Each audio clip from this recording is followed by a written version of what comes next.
Qu'aujourd'hui dans l'histoire, on voyage dans notre histoire tous les matins. Avec vous, Franck Ferrand, bonjour. Bonjour Thomas. Alors dites-nous à quel 26 août vous a déposé votre machine à remonter le temps, Franck? Écoutez, c'est assez extraordinaire. Je suis allé le 26 août 1976, car vous c'est allez pas voir si loin. que... Mais non, la coïncidence est assez extraordinaire avec ce qui se passe en ce moment même. Je vous rappelle les faits en deux mots. La veille, le 25 août 76, le Premier ministre Jacques Chirac, qui n'était plus d'accord, n'est-ce pas, avec la ligne du président Giscard d'Estaing, démissionne.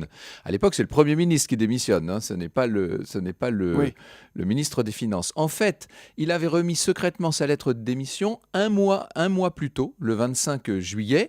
Or, le 26 août, il y a donc aujourd'hui 38 ans, un nouveau Premier ministre est nommé, un inconnu du grand public, Raymond Barre, qui jusqu'alors était ministre du Commerce extérieur. Alors, quand je dis que le parallèle est frappant, c'est à un détail près tout de même.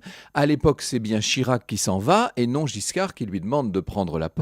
Pour le reste, en 76, comme aujourd'hui, la majorité présidentielle est précaire, elle est composite, elle est conditionnelle. Autre ressemblance, en 76, une partie des membres de la majorité, disons les plus radicaux, refusent la ligne pro-européenne du président. Notons tout de même que les deux têtes de l'exécutif à l'époque se sont donné un mois pour tout organiser. Hier, c'était plutôt une heure.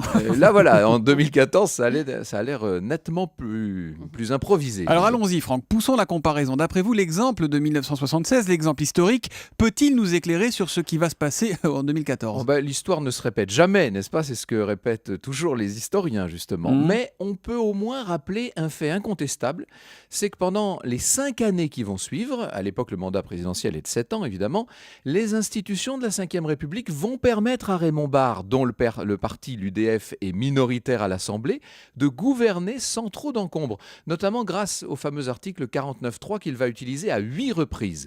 De là à dire que Manuel Valls va s'inspirer de la manière de gouverner de Raymond Barre, ça, n'est-ce pas, c'est une autre histoire. Ce qui est sûr, c'est que pour Giscard, tout ça s'était terminé par une défaite en 1981. L'histoire, on la retrouve avec vous tout à l'heure à 14h, Franck, sur Europe 1. Et oui, pour revivre le fabuleux destin de Théodora de Byzance, ou comment une enfant du cirque, et disons-le, une fille de petite vertu, a fini par devenir impératrice. C'était en quelle année, ça ? Parce que moi, j'aime bien les dates. Ça nous remonte 1400 ans en arrière. 1976, il y a 1400 ans, le Moyen-Âge. On voyage partout et dans tous les temps avec Franck Ferrand. Merci. Aujourd'hui dans l'histoire, tous les matins à 6h25 sur Europe 1. À demain, Franck. À demain.